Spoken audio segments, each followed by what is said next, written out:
പ്രണയചതിയിൽ ഒരു ാണ് മിഥു മോഹൻ എന്ന വലിയൊരു പ്രതിഭ പോയി മറഞ്ഞത്. തിരുവനന്തപുരത്ത് കഴിഞ്ഞ ദിവസങ്ങളിൽ ഏറ്റവും വലിയൊരു ചർച്ചയായ വിഷയമായിരുന്നു മിഥു മോഹൻ എന്ന ഒരു പ്രതിഭയുടെ കായിക താരത്തിന്റെ ആത്മഹത്യ. ഈ സ്ഥാനത്ത്, ഈ വീട്ടിൽ, ഈ മാതാപിതാക്കളുടെ നടുവിൽ, ഈ ചിത്രത്തിലായിരിക്കുന്ന ഈ മിഥു മോഹൻ എന്ന ആൺകുട്ടിയുടെ സ്ഥാനത്ത് ഒരു പെൺകുട്ടി ആയിരുന്നുവെങ്കിൽ കേരളത്തിൽ നിന്ന് ചിന്തിച്ചു നോക്കാനൊന്നും കഴിയാത്ത വിധത്തിൽ ആ ആൺകുട്ടി, അതായത് പ്രണയചതിയായിരുന്നുവെങ്കിൽ ആ ആൺകുട്ടി ഇന്ന് ജയിലിറയ്ക്ക് ഉള്ളിലാകുമായിരുന്നു എന്നുള്ളത് സത്യമാണ്.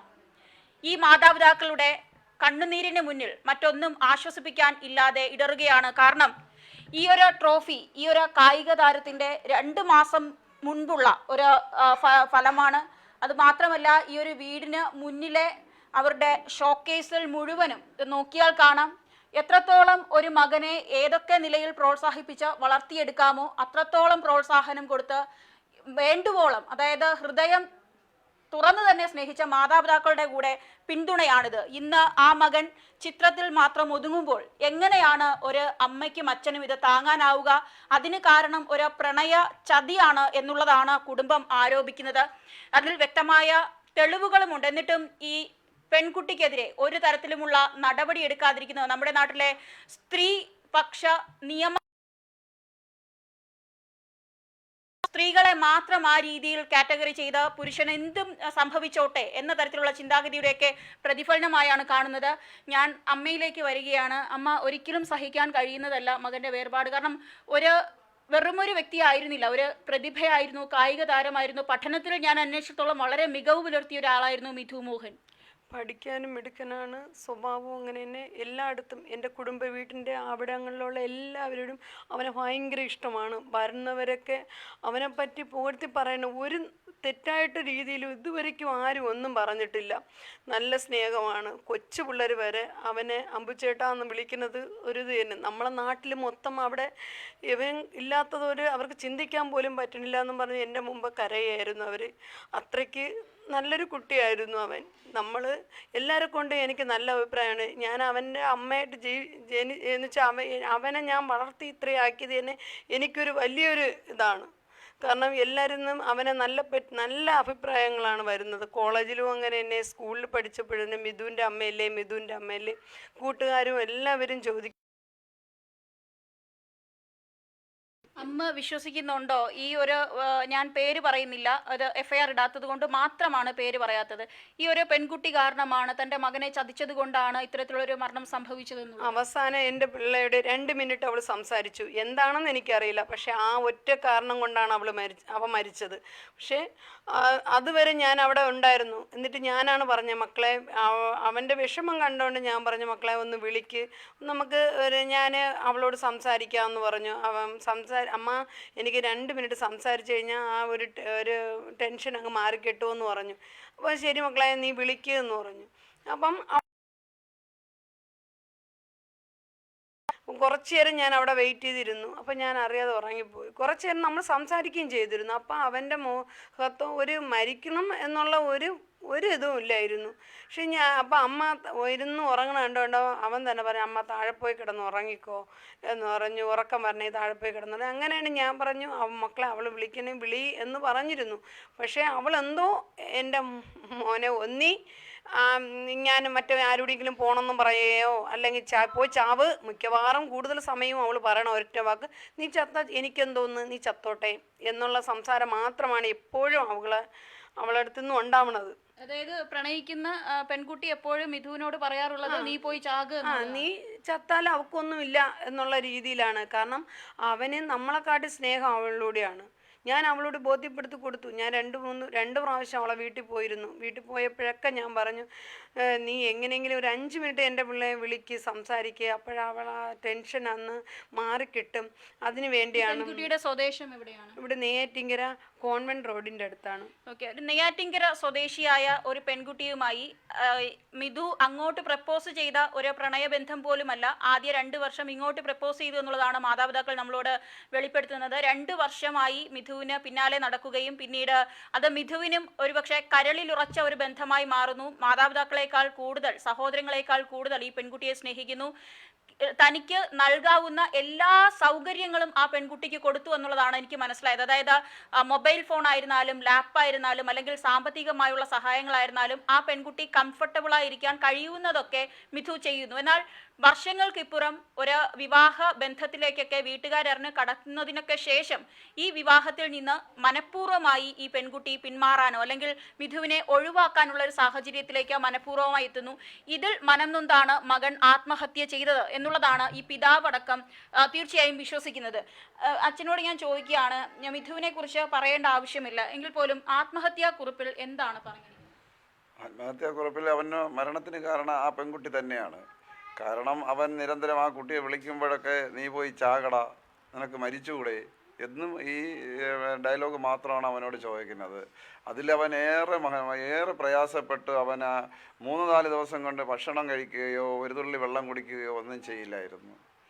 അങ്ങനെ പിന്നെ ഞാൻ എന്നിട്ട് പറഞ്ഞു, മോനെ മക്കളെ വാടാന്ന്, ഞാൻ അച്ഛൻ കൂടി വരാം, നമുക്ക് ആ കുട്ടിയോട് സംസാരിക്കാമെന്ന് പറഞ്ഞു. അപ്പോൾ പറഞ്ഞു അച്ഛൻ പോണ്ട, ഇനി എനിക്ക് ആ സംസാരിക്കില്ല. അപ്പം എന്നിട്ട് അന്ന് വൈകുന്നേരം തന്നെ പോയി ഒന്ന് സംസാരിച്ചിട്ട് വന്നു പറയാം. അപ്പോഴുപോലും ഒരു മനസ്സ് തുറക്കാത്ത ഒരു പെൺകുട്ടിയായിരുന്നു അവള്. മിഥു ഏതെങ്കിലും തരത്തിൽ ആ പെൺകുട്ടിക്ക് ഇപ്പോൾ നമ്മൾ അന്വേഷിച്ച് മനസ്സിലാക്കിയ കാര്യങ്ങളനുസരിച്ച് വേണ്ട രീതിയിലുള്ള എല്ലാ സംവിധാനങ്ങളും ചെയ്തു കൊടുക്കുന്ന ഒരു മനസ്ഥിതിയായിരുന്നു. സ്നേഹം ആവശ്യത്തിലധികം നൽകുന്നു. എന്നിട്ടും മറ്റെന്തെങ്കിലും ഒരു ആരോപണമുണ്ടോ? ഈ പെൺകുട്ടി എന്തുകൊണ്ടാണ് മിഥുവിനെ ഒഴിവാക്കാൻ ശ്രമിച്ചു എന്നുള്ളത്? ഒഴിവാക്കാൻ ഈ ബാംഗ്ലൂരൊക്കെ കളിക്കാൻ പോയ സമയത്ത് വേറൊരാളുമായിട്ട് അഫയർ ഉണ്ടായിരുന്നു എന്നാണ് നമ്മൾ അറിഞ്ഞത്. ഈ പെൺകുട്ടിക്ക് മറ്റൊരു അഫയർ ഉള്ളതായി അറിയുന്നു. അത് ആ കുട്ടിയുടെ അമ്മ തന്നെ അവരുടെ കൂട്ടുകാരോട് പറഞ്ഞ് അവര് നമ്മളോട് പറഞ്ഞാൽ നമുക്കറിയാന്നുള്ളത്. മനസ്സിലായില്ല, ഒരു പ്രാവശ്യം കൂടെ പറയാമോ? അത് എവിടെ ബാംഗ്ലൂർ കളിക്കാൻ പോയ സമയത്ത് ഒരു രാത്രി ആയപ്പോൾ ഇവർ പുറത്തവിടെ രണ്ടുപേരും കൂടെ കറങ്ങാം, ആ പയ്യനും ഇവളും കൂടി പുറത്ത് കറങ്ങാൻ പോയിരുന്നു. അതായത് ആരോപിക്കപ്പെടുന്ന പെൺകുട്ടിക്ക് മറ്റൊരു അഫയർ ഉണ്ടായിരുന്നു. അവർ രണ്ടുപേരും കൂടി പുറത്ത് കളിക്കാൻ പോയപ്പം അവിടുത്തെ യൂണിവേഴ്സിറ്റിയിൽ നിന്ന് ഇവിടെ കോച്ചിങ്ങിന് പോയ സാറ് ഇവിടുത്തെ യൂണിവേഴ്സിറ്റിയിലെ സാറിൻ്റെ കൂടി പറഞ്ഞത് ഇങ്ങനത്തെ കുട്ടികളെയൊന്നും അങ്ങോട്ട് വിടരുത്, സ്വഭാവം ഇങ്ങനെയാണെന്ന് പറഞ്ഞിട്ടുണ്ടതായിട്ട് അറിഞ്ഞു. ഓക്കെ, അമ്മ വിളിച്ച് പറഞ്ഞോ മിഥുവിനോട് ഇത്തരത്തിലുള്ളൊരു കാര്യം? അതെന്താണ്? അല്ല, അത് ഞാൻ ഇതിനെക്കുറിച്ച് അവനോട് സംസാരിച്ചില്ല. പക്ഷെ അവനും അവൻ്റെ സുഹൃത്തുക്കളായ നല്ല നല്ല നല്ല നല്ല കുട്ടികൾ അവനോടുണ്ട്. അപ്പോൾ ആ കുട്ടികൾ പറഞ്ഞാണ് എനിക്കറിയാവുന്നുള്ളത്. ഇങ്ങനെ ആ വേറൊരു കുട്ടിയായിട്ട് അവള് സ്നേഹത്തിലാണ്. അതാണോ ഇതിന്റെ ആദ്യത്തെ തുടക്കം ഇത്തരത്തിലുള്ള പ്രശ്നങ്ങളിലേക്ക്? അതെ, അത് എന്നിട്ടും അവൻ ആ കുട്ടിയുടെ വീട്ടിൽ ചെന്ന് ആ കുട്ടിയുടെ കാല് പിടിച്ച് കരഞ്ഞു. അവന് ശരിയല്ല, നീ ശരിയാവില്ല, നീ ഇല്ലാതെ എനിക്ക് ജീവിക്കാൻ പറ്റൂല എന്ന് പറഞ്ഞപ്പോൾ അപ്പോഴും പറഞ്ഞ വാക്കിതാണ്, പറഞ്ഞു ഈ ഒരു വാക്ക് പറഞ്ഞു, നീ പോയി ചാകട. അപ്പോ അവളെ അമ്മ കേട്ട് നീ ചത്താ ഞങ്ങൾക്കൊന്നും ഇല്ല എന്നും പറഞ്ഞു. സംസാരിച്ചു കഴിഞ്ഞാൽ പെട്ടെന്ന് അങ്ങ് ടയർഡ് ആവുന്നവരാ. വെള്ളം കുടിക്കില്ല. പിന്നെ ഇവൻ കിടക്കുന്ന കണ്ടപ്പോൾ നമുക്ക് പോലും നേരെ ഒരു ആഹാരം കഴിക്കാനാവൊന്നും പറ്റിയിട്ടില്ല. ാണെങ്കിൽ അമ്മയില്ല എന്ന് വെച്ച് കഴിഞ്ഞാൽ മിഥു ഇല്ലാത്ത ലോകത്ത് അവർ ജീവിച്ചിരിക്കൂല എന്നാണ് എൻ്റെ കൂടി കരഞ്ഞു പറഞ്ഞത്. കാരണം മിഥുവിനെ എൻ്റെ മോനെ കാട്ടിയും എൻ്റെ മരുമകനെ ആയിട്ട് ഞാൻ സങ്കല്പിച്ചു കഴിഞ്ഞു. അമ്മ എന്നോട് പറഞ്ഞു. കാരണം എന്താവശ്യത്തിന് ഞാൻ അവനെയാണ് വിളിക്കുന്നത്. എൻ്റെ മോളുടെ പ്രസവത്തിന്, അവളുടെ മൂത്ത മോളുടെ പ്രസവത്തിൻ്റെ കാര്യങ്ങളിലേക്ക് എന്തോ ആവശ്യങ്ങളൊക്കെ വന്നപ്പോൾ അവനാണ് സഹകരിക്കുന്നത്. പിന്നെ ഈ മരുന്ന് വാങ്ങണമെങ്കിൽ എൻ്റെ മോൻ്റെ വാട്സപ്പിൽ ഇട്ടിട്ട് കൊടുത്തിട്ടുണ്ട്, അത് വേണം തെളിവ് വരെ വേണ്ട.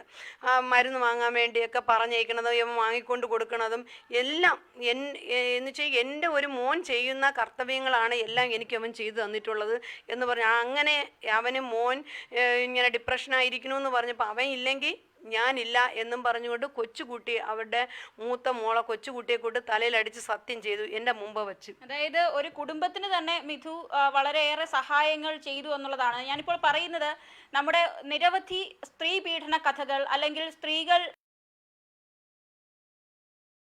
എവിടെയെങ്കിലും കൊല്ലപ്പെടുക അല്ലെങ്കിൽ പുരുഷന്മാരുടെ പീഡനം, വിവാഹ വാഗ്ദാനം നൽകിയുള്ള പീഡനം, അത്തരത്തിലുള്ള കാര്യങ്ങളിലൊക്കെ ഉടനടി നടപടിയാണ്. പക്ഷേ ഇതും പച്ചയായ മനുഷ്യരാണ്. ഈ മാതാപിതാക്കൾക്കും വേണ്ടത് നീതി തന്നെയാണ്. അതിന് വ്യക്തമായ തെളിവുകൾ ഉണ്ടെങ്കിൽ, ഇവരുടെ ആരോപണം ശരിയാണെങ്കിൽ അതിനുവേണ്ട നടപടികൾ എടുക്കുക തന്നെ വേണം. കാരണം അടുത്ത കാലത്താണ് ഒരു ഷാരോൺ വധക്കേസ് എന്നുള്ളൊരു അതിക്രൂരമായ, അതും പ്രണയത്തിൽ നിന്നുണ്ടായ അതിക്രൂരമായ ഒരു കൊലപാതകം നമ്മൾ കണ്ടത്. ഇപ്പോൾ ആ പെൺകുട്ടി ജാമ്യത്തിലാണ് എന്നുള്ളതാണ്. ആ പെൺകുട്ടി ഇപ്പോൾ ജാമ്യത്തിൽ വീട്ടിലേക്ക് ഉണ്ട് എന്നുള്ളതാണ്. അതിനേക്കാളും വളരെ വിഷമകരമായ ഒരു സാഹചര്യം. കൃത്യം 1 വർഷം കഴിയുമ്പോൾ അതേ മാതാപിതാക്കളുടെ, ആ കണ്ണുനീര് പറ്റാത്ത മാതാപിതാക്കളോടൊപ്പം ആ മാതാപിതാക്കളുടെ അവിടുന്ന് മുന്നിലൂടെ ആ പെൺകുട്ടി ജാമ്യത്തിൽ ഇറങ്ങി പോകുന്നത് കണ്ടു. അത് കൊലപാതകമാണ്. ഇതും ഒരു തരത്തിലൊരു കൊലപാതകമാണ്. കേരളത്തിനാണ്, ഈ ഒരു കുടുംബത്തിന് മാത്രമല്ല കേരളത്തിനാണ് നഷ്ടപ്പെട്ടിരിക്കുന്നത്. സ്ത്രീപക്ഷ നിയമങ്ങൾ എത്രത്തോളം ഒരു സമൂഹത്തിൽ ഇങ്ങനെയുള്ള സുരക്ഷിത വലയങ്ങൾ ഇതുപോലുള്ള സ്ത്രീകൾക്ക് ഒരുക്കുന്നുണ്ടെന്നുള്ളതിന്റെ പ്രധാന ഉദാഹരണമാണ്. പോലീസിന്റെ ഭാഗത്ത് നിന്ന് എന്താണ് പറയുന്നത്? പോലീസിൻ്റെ ഭാഗത്തു നിന്ന് ഇന്നലെ ഞങ്ങൾ സ്റ്റേഷനിൽ പോയി അന്വേഷിച്ച സമയത്ത് പറയുന്നത് 306 ഇട്ടിട്ട് കേസെടുക്കാനുള്ള വകുപ്പുണ്ട്, പക്ഷേ അവർ റെഫർ ചെയ്തുകൊണ്ടിരിക്കുകയാണ്, ഇനിയും സമയമെടുക്കുമെന്നുള്ളതാണ് പോലീസിൻ്റെ ഭാഗത്തു നിന്ന് പറഞ്ഞിട്ടുള്ളത്. ആത്മഹത്യാ കുറിപ്പിൽ വ്യക്തമായി എഴുതിയിട്ടുണ്ടോ ഇത് തന്നെയാണ് കാരണമെന്ന്? ആത്മഹത്യാ കുറിപ്പിൽ അവൻ്റെ ആദ്യത്തെ ഡയലോഗ് എന്ന് പറഞ്ഞാൽ, ഗാദു 5 വർഷം സ്നേഹിച്ചു, എന്നെ പറ്റിച്ചു, അതിന് നിനക്ക് ദൈവം തരും എന്നുള്ളതാണ് അവൻ ആദ്യ ആത്മഹത്യാ കുറിപ്പിൽ. അതിൽ നിന്ന് തന്നെ നമുക്ക് മനസ്സിലാക്കാം പ്രേരണ കുറ്റമാണെന്നുള്ളത്. അപ്പോൾ അത് പോലീസ് പറയുന്നത് 306 ഇട്ടെടുക്കാമെന്നുള്ളതാണ്. പിന്നെ അവർ വാങ്ങിച്ചതിന് തെളിവ് ഇല്ലെന്നാണ് അവർ പറയുന്നത്.